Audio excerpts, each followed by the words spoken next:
Video ini bahas lebih untung mana investasi di reksadana atau ETF. Gue adalah perencana keuangan profesional dan punya miliaran investasi. Dan gue udah bantu banyak klien pensiun lebih cepat dan beneran jadi miliarder.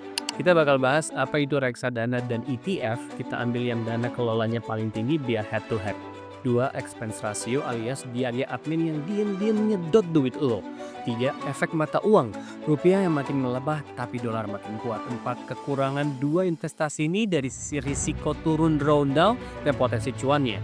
5. Cara dapetin 10 juta penghasilan per bulan dari dua investasi ini. Dan terakhir, mana yang bisa bikin lo pensiun dan jadi miliarder lebih cepat.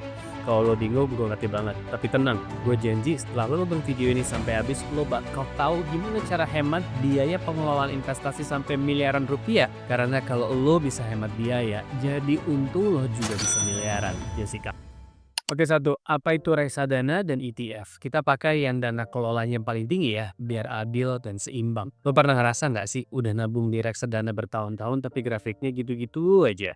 Sementara orang di luar negeri yang invest di ETF kayak SPDR, S&P 500, SPY malah cuannya kok jadi makin naik terus ya. Nah, video ini bukan buat nyalahin reksadana, tapi buat buktiin mana yang bener-bener lebih efisien buat bikin lo kaya lebih cepat. Sekarang biar adil kita bandingin dua raja besar di dunianya masing-masing. Pertama, Schroder Dana Prestasi Plus ini salah satu reksadana saham terbesar di Bibit dengan dana kelola 3,18 triliun. Nah, di sini apa aja uang lo dikumpulin bareng investor lain terus dikelola manajer investasi buat beli saham-saham besar kayak BBCA, BBRI, Telkom, Unilever dan saham IDX lainnya. Tujuannya biar hasilnya bisa ngikutin atau bahkan ngalahin performa pasar saham Indonesia. Masalahnya karena reksadana kayak gini dikelola manusia dengan biaya tinggi, selama 10 tahun terakhir pertumbuhannya cuma 2,93% per tahun. Padahal inflasi dan pelemahan rupiah juga tinggi kan.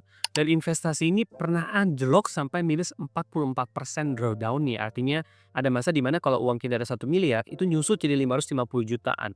Biaya tahunannya atau expense ratio-nya itu 2,15% nih. Artinya setiap tahun sebagian kecil hasil investasi lo digigit biaya pengelolaan ini. Dan makin lama gigitannya makin gede.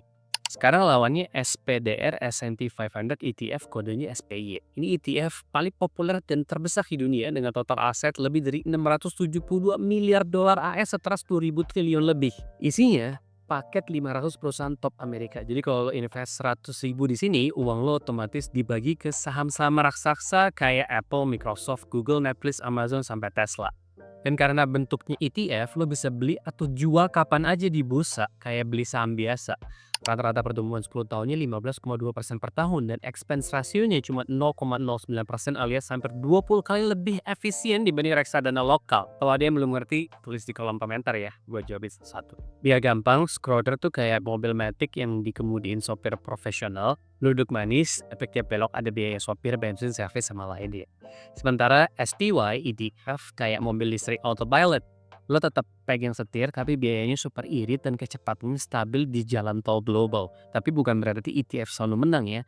Karena nanti kita bakal lihat gimana biaya dan drawdown bisa mengubah hasil akhir investasi lo secara gede-gedean. Bagian kedua, expense ratio dan drawdown. Siapa yang diam-diam makan duit lo?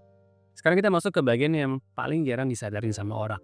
Tapi dampaknya bisa ngancurin masa depan finansial lo, yaitu biaya tersembunyi. Namanya keren sih, expense ratio. Tapi aslinya ini kayak rayap halus yang pelan-pelan makan tembok rumah lo tanpa lo sadar. Expense ratio itu biaya tahunan yang lo bayar ke manajer investasi buat ngurusin duit lo. Dan ini penting banget lo pahamin. Reksadana Schroder Dana Prestasi Plus punya expense ratio sekitar 2,15% per tahun. Sementara ETF SPY itu cuma 0,09%. Lo mungkin mikir, bedanya cuma 2% lebih dikit doang nih, masa sih ngaruh? Tunggu dulu, coba kita hitung bareng ya. Misalnya lo invest 100 juta rupiah dengan imbal hasil rata-rata 10% per tahun. Kalau lo biarin 25 tahun tanpa biaya apapun, duit lo bakal tumbuh jadi 1,08 miliar rupiah.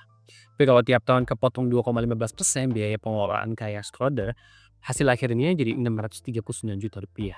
Jadi cuman karena biaya kecil yang nggak kelihatan, uang lo bisa hilang 400 juta. Dan ingat ya, ini simulasinya untuk 10% per tahun. Kalau reksadananya nggak nyampe segitu ya wassalam. Tapi balik lagi, artinya hampir setengah kekayaan lo hilang cuman buat bayar biaya. Serius deh, beli 2% aja bisa bikin hasil akhir anjlok lebih dari 440 juta rupiah. Padahal itu duit yang kerja selama 25 tahun. Sekarang bandingin dengan ETF SPY yang biayanya cuma 0,09% hasil akhirnya hampir sama kayak versi tanpa biaya sekitar 1,07 miliar rupiah. Jadi cuma beda tipis banget, dengan kata lain biaya kecil bikin efek gede banget. Dan dalam jangka panjang reksadana lokal yang kelihatannya aman tapi biayanya tinggi justru bisa mengurangi potensi lo jadi miliarder. Sekarang kita bahas satu hal lagi, drawdown. Drawdown itu istilah keren turun dari puncak tertinggi ke titik terendah. Atau bahasa kasarnya, seberapa dalam lo nyungsep waktu pasar lagi jeblok. Reksadana Schroder Dana Prestasi Plus pernah anjlok sampai minus 44%. Artinya kalau lo punya 100 juta, nilainya sampai misa 55 jutaan. Sementara ETF Zero juga pernah jatuh kayak pas pandemi 2020, turunnya sekitar minus 18%. Masih dalam tapi pulihnya jauh lebih cepat. Jadi kalau disimpulin dari sisi biaya pengelolaan dan daya tahan saat pasar jatuh, ETF SPY jauh lebih efisien dan lebih tahan banting dibanding reksadana aktif yang dikelola manusia. Oh ya, kalau mau join komunitas mailing list gratis gua, klik link di kolom deskripsi ya. Tapi masalahnya belum selesai di situ. Karena walaupun return ETF lebih tinggi, ada satu musuh yang selalu ngintai semua investor di Indonesia, yaitu adalah mata uang. Dan itu akan kita bakal bahas di poin berikutnya. Oke, bagian ketiga adalah efek mata uang terhadap investasi lo. Sekarang lo udah ngerti bedanya biaya dan drawdown. Tapi ada satu faktor besar yang sering banget dilupain investor Indonesia, itu adalah nilai tukar. Soalnya lo bisa punya return bagus, tapi kalau rupiah terus melemah, hasil lo tetap terkikis. Coba ingat tahun 2013 dolar cuma 9.500, sekarang 16 ribuan. Artinya dalam 12 tahun aja rupiah melemah hampir 60%. Gila nggak? Nah ini penting kalau lo invest di reksadana lokal, semua asetnya pakai rupiah. Jadi pas rupiah melemah, daya beli lo juga ikutan turun. Tapi kalau lo invest di ETF luar negeri kayak SPY, aset lo otomatis dalam dolar Amerika. Artinya lo nggak cuma dapat untung dari kenaikan sahamnya, tapi juga dapat penguatan dari dolarnya. Jadi kayak dapat bonus ekstra tanpa lo ngapa-ngapain. Bayangin gini deh, dua orang sama-sama invest 100 juta rupiah, yang pertama beli reksadana lokal, yang kedua beli ETF SPY dalam dolar. Kalau rupiah turun 10%, ETF-nya otomatis naik 10% dari sisi kursnya doang. Padahal itu belum ngitung kenaikan harga sahamnya. Sementara yang invest di reksadana, nilainya bisa stagnan, bahkan turun. Jadi nggak heran banyak investor luar negeri bisa kaya lebih cepat karena mereka main di mata uang yang lebih kuat. Dan ini bukan hal kecil bro. Kurs dolar itu kayak gravitasi yang menarik semua aset dunia. Selama lo masih mau di instrumen berbasis rupiah, uang lo bakal terus kerja keras cuman buat ngejar pelemahan nilai tukarnya aja. Oh ya, kalau lo mau konsultasi one on one pribadi bareng Go Privat, klik website atau hubungi WhatsApp admin di kolom deskripsi ya. Gue bakal bantu rencanain tujuan pensiun dan investasi lo secara personal, tapi bukan berarti ETF itu tanpa kekurangan ya, karena sekuat apapun dolar tetap ada risiko dan tantangannya. Dan itu yang bakal kita bahas di bagian berikutnya. Bagian 4, kekurangan dua-duanya biar ini fair play sectionnya. Sekarang kita main fair aja ya, karena nggak ada investasi yang sempurna. Mulai dari reksadana, pertama biayanya tinggi, expense ratio-nya bisa sampai 2%, lebih per tahun, dan itu bisa makan hasil investasi lo sampai ratusan juta dalam jangka panjang. Kedua, rupiah yang terus melemah, dan masih ada kekurangan lain sih, tapi dua itu aja harus udah cukup bikin lo harus waspada ya. Sekarang ETF, pertama aksesnya ETF global kayak STY, bisa lo beli di Indonesia lewat produk kayak PALN. Masih oke karena itu juga aturan pemerintah, tapi kalau mau yang versi asli luar negeri lo harus pakai broker internasional kayak IBKR yang udah gue bahas di video sebelumnya, dan lumayan butuh proses dan butuh pembelajaran. Kedua, risiko kurs yang tadi. Kalau dolar naik, ya senyum. Tapi kalau dolar turun, ya nilai investasi lo juga bisa turun di rupiah. Kalau jujur aja, kalau ditarik 30 tahun ke belakang, kayaknya rupiahnya sih keok duluan ya nggak sih? Ketiga, pajak. Reksadana lokal udah otomatis dipotong. Rata-rata bebas pajak malah. Tapi kalau ETF atau saham luar negeri, pajaknya progresif. Dan udah gue bahas lengkap banget di video yang bareng ahli pajak di sini. Kesimpulannya simple, reksadana itu gampang, tapi rada mahal menurut gue biaya. ETF itu murah tapi butuh usaha sedikit buat belajar. Yang penting lo paham cara mainnya. Nah sekarang gue bakal tunjukin gimana caranya lo bisa dapetin penghasilan pasif 10 juta per bulan dari dua investasi ini. Bagian 5, cara dapat 10 juta penghasilan pasif per bulan versi realistisnya. Sekarang kita masuk ke bagian paling seru, gimana caranya dapetin 10 juta penghasilan pasif per bulan dari investasi. Kedengarannya gede banget ya, tapi santai. Ini bisa dicapai siapa aja asal lo ngerti rumusnya. Kita pakai aturan 4% alias secara gampang buat hitung berapa modal yang lo butuh biar bisa hidup dari hasil investasi doang. Bagiannya gini, kalau lo pengen dapat 120 juta per tahun alias 10 juta per bulan dan lo tarik 4% per tahun dari total investasinya, berarti lo butuh sekitar 3 miliaran rupiah. Itu angka ideal biar lo bisa hidup dari hasil investasinya tanpa ngabisin modal pokoknya. Sekarang kita bandingin performanya pakai contoh ekstrim ya, nabungnya dikit aja 500.000 sebulan. Nah kalau lo nabung 500.000 per bulan di reksadana dengan return rata-rata 7% per tahun, ini udah gue naikin dari data historisnya ya. Setelah 35 tahun modal lo tumbuh jadi 905 juta. Belum nyampe target. Tapi kalau lo taruh di ETF global kayak SPY dengan return rata-rata 12% per tahun yang ini udah gue turunin sedikit dari data historis, 35 tahun kemudian jadi 3,2 miliar. Total modal cuma 210 juta ya.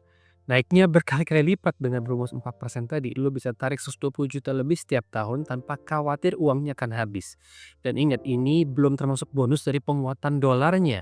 Kalau kurs dolar naik rata-rata 2-3% per tahun, hasil ETF lo bisa nembus 3,2 miliar rupiah lebih dari yang tadi. Sekarang kita potong sedikit hasilnya buat biaya pengelolaan yang tadi, expense ratio yang tadi. Reksadana Skroda sekitar 2% per tahun.